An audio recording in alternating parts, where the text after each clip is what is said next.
L'homme de 65 ans a commencé à faire du poulet et c'est ainsi qu'est né KFC, histoire de KFC. Bonjour les amis, aujourd'hui nous allons vous parler d'une personne qui n'a jamais accepté l'échec. Le colonel Sanders a créé la chaîne de restauration rapide Kentucky Fried Chicken à l'âge de 66 ans. La fierté de son produit, des normes élevées et un marketing brillant l'aident à devenir un innovateur dans l'industrie de la restauration rapide. Harlan David Sanders est né dans une ferme à Henryville, Indiana, le 9 septembre 1890. Ses parents, Wilbert Sanders, boucher, et Margaret Ann Dunleavy, femme au foyer, ont également eu 2 enfants plus jeunes.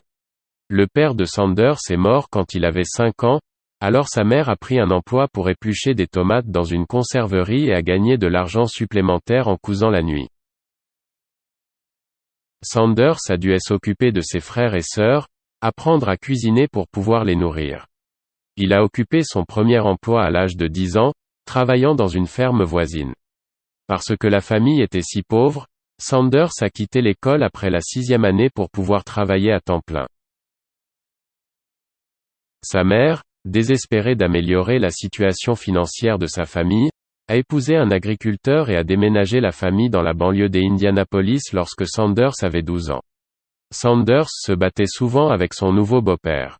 Moins d'1 an plus tard, sa mère le renvoya dans le comté de Clark, dans l'Indiana. Sanders a travaillé comme ouvrier agricole pour $15 par mois, plus chambre et pension jusqu'à l'âge de 15 ans. Il a ensuite pu obtenir un emploi de conducteur de tramway à New Albany, dans l'Indiana. En 1906, alors qu'il était encore mineur, Sanders s'est enrôlé dans l'armée américaine et a passé 1 an comme soldat à Cuba. Après avoir terminé son service militaire, Sanders a épousé Josephine King à Jasper, en Alabama. Le couple a eu 3 enfants. Au cours des premières années de leur mariage, Sanders et sa famille ont déménagé en Alabama, au Tennessee, en Arkansas et finalement en Indiana. Ils divorcent en 1947. Sanders a occupé divers emplois. Il vendait de l'assurance à Jeffersonville, dans l'Indiana. Puis il a lancé une compagnie de ferry à vapeur qui opérait sur la rivière Ohio entre Jeffersonville et Louisville, Kentucky. Finalement, Sanders a accepté un poste de secrétaire de la Chambre de commerce de Columbus. Là, il a rencontré un inventeur qui a découvert comment faire fonctionner des lampes à gaz naturel sur un gaz dérivé du carbure. Sanders a acheté les droits de brevet et a lancé une entreprise de fabrication. Malheureusement, un programme d'électrification rurale a rendu obsolète le produit de son entreprise. Tout en travaillant comme cheminot pour l'Illinois Central Railroad, Sanders a suivi un cours par correspondance qui lui a permis d'obtenir un diplôme en droit de la Southern University. Un juge local lui a permis d'utiliser sa bibliothèque de droit et les avocats locaux ont aidé ses études en expliquant la terminologie du droit. Lorsqu'il a perdu son emploi dans le chemin de fer, Sanders a commencé à pratiquer le droit. Il a connu un certain succès dans le domaine juridique d'environ 1915 au début des années 1920, travaillant dans les tribunaux de justice de paix à Little Rock, Arkansas. Sanders a cependant ruiné sa carrière juridique en se battant avec un client dans la salle d'audience. Bien qu'innocent de coups et blessures, la pratique juridique de Sanders était terminée. En 1929, Sanders a déménagé à Corbin, dans le Kentucky, une petite ville au bord des Appalaches, et a ouvert une station-service le long de la route 25 des États-Unis. Lorsque les touristes et les vendeurs itinérants ont demandé à Sanders où il pouvait se restaurer à proximité, il a obtenu l'idée d'ouvrir un petit restaurant à côté de la station-service. Le restaurant avait une table et 6 chaises et était spécialisé dans la cuisine du Sud comme le poulet poêlé, le jambon, les légumes et les biscuits. Sanders a déménagé son établissement de l'autre côté de la rue dans un endroit plus grand, avec de la place pour 142 sièges, un motel et une station-service. Il a suivi un cours de 8 semaines en gestion de restaurants et d'hôtels à l'université Cornell pour en savoir plus sur l'entreprise. Le café de Sanders avait une atmosphère chaleureuse, sans menu, mais de la bonne nourriture. Mais lorsque le critique de restaurant, Duncan Hine, a inscrit la place de Sanders dans Adventures in Good Eating dans les années 1930, sa popularité a augmenté. En 1935, le café populaire a tellement impressionné le gouverneur Ruby Laffoon qu'il a nommé Sanders colonel honoraire du Kentucky pour sa contribution à la cuisine d'État. En 1937, Sanders a essayé de démarrer une chaîne de restaurants dans le Kentucky, mais sa tentative a échoué. 2 ans plus tard, il a ouvert un autre motel et restaurant à Asheville, en Caroline du Nord, mais cela a également échoué. Sanders a continué à modifier sa recette de poulet pour obtenir les assaisonnements parfaits. En 1939, il a mis au point une méthode pour cuire le poulet rapidement, car les clients n'attendraient pas 45 minutes pour qu'une l'eau soit frit dans une poêle en fer. Sanders a utilisé un autocuiseur, une nouvelle invention à l'époque, pour cuire le poulet en 9 minutes.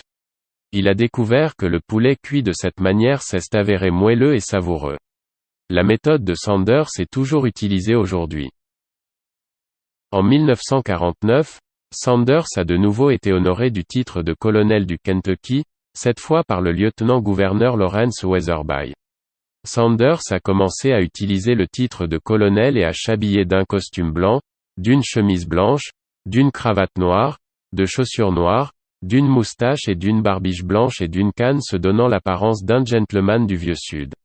En 1949, Sanders épousa Claudia Leddington, une employée. Pendant la Seconde Guerre mondiale, le rationnement de l'essence signifiait moins de déplacements, alors Sanders a dû fermer son motel. Il a rouvert à la fin de la guerre. En 1953, son café valait $165 000. Au début des années 1950, Sanders a engagé quelques restaurateurs dans une première forme de franchise.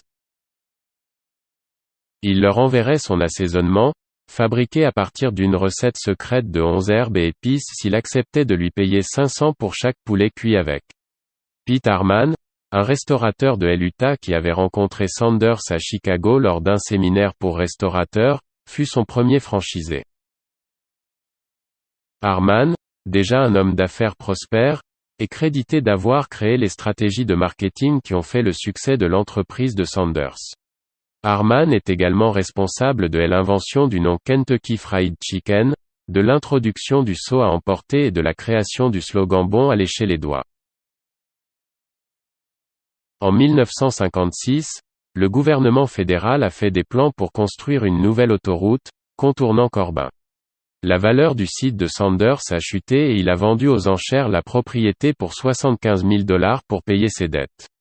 À l'âge de 66 ans, il était presque fauché, vivant d'un chèque mensuel de sécurité sociale de $105 et de quelques économies. Sanders a ensuite déménagé à Shelbyville, Kentucky.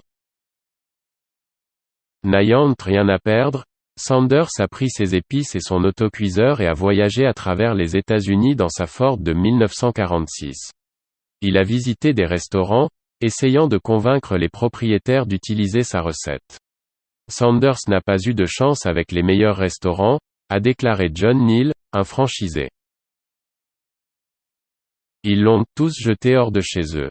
Il a trouvé beaucoup d'hommes et de femmes formidables qui travaillaient dur et qui exploitaient divers restaurants qui ont pris ses méthodes et lui ont payé 1 centime d'avance. Le colonel leur a expédié l'assaisonnement. C'est littéralement comme ça qu'il a commencé. En 1960, Sanders comptait 400 franchisés et son image était utilisée pour vendre du poulet dans tout le pays. En 1963, il réalisait $300 000 de bénéfices par an, avant impôt. En 1996, le nombre de franchises était passé à plus de 5 000 unités aux États-Unis et 4 500 à l'étranger. Sanders a soigneusement gardé sa recette secrète d'herbes et d'épices, embauchant 2 fournisseurs différents pour mélanger les lots, qu'il combinerait ensuite lui-même et expédierait aux franchisés. Sanders était un perfectionniste. Il faisait souvent irruption dans la cuisine d'un restaurant pour gronder un employé de ne pas avoir fait cuire sa sauce correctement. Sanders lui montrerait alors comment bien le cuisiner.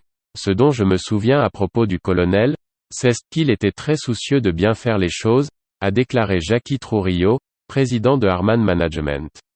Il nous rendait souvent visite, dit-elle. Le service, la qualité et la propreté étaient N-1. Il n'a jamais reculé devant cela.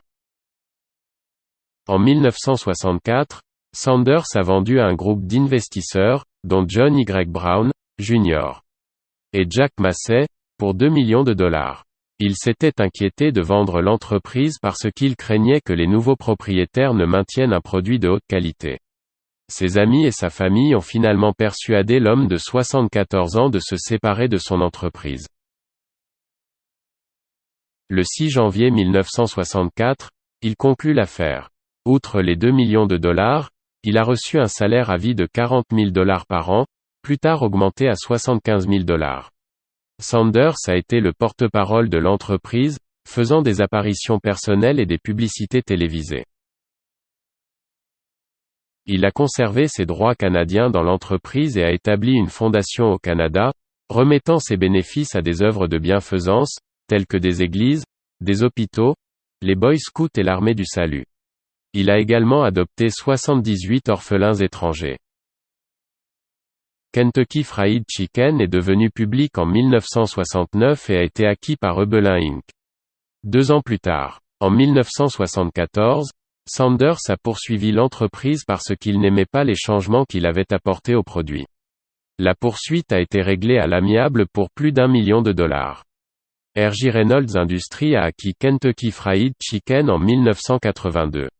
Il est ensuite passé à PepsiCo en 1986 pour $840 millions. En 1974, Sanders a publié son autobiographie, Life I Have Known It Has Been Finger Licking Good. Sa fille, Margaret Sanders, a publié 11 Herbs and a Spicy Daughter, Col. Sanders' Secret of Success, en 1994. Bien qu'il aurait eu un mauvais caractère, Sanders a inspiré de nombreux acteurs de l'industrie de la restauration en aidant ses franchisés, en introduisant un amour pour son produit et en maintenant des normes élevées. Il a eu un impact durable sur la restauration rapide, quelque chose qu'il a aidé à créer. Les leaders de l'industrie attribuent à Sanders le mérite d'être un spécialiste du marketing stellaire. Ses innovations comprenaient la vente de seaux de poulet à rapporter à la maison aux personnes occupées et l'utilisation d'un personnage, lui-même, pour vendre un produit. Sanders est décédé à Shelbyville, Kentucky, le 16 décembre 1980, après une bataille de 7 mois contre la leucémie. Le Colonel Sanders Museum au siège du Kentucky Fried Chicken à Louisville contient une statue grandeur nature de Sanders dans un petit théâtre, son bureau exactement comme il l'a laissé, son costume en lin blanc, sa canne, sa chemise et sa cravate, l'une des robes de sa femme, et son autocuiseur d'origine. En 1972, son premier restaurant a été nommé monument historique du Kentucky. Merci d'avoir écouté l'histoire qui a donné naissance à la marque KFC et nous avons eu un excellent poulet frit.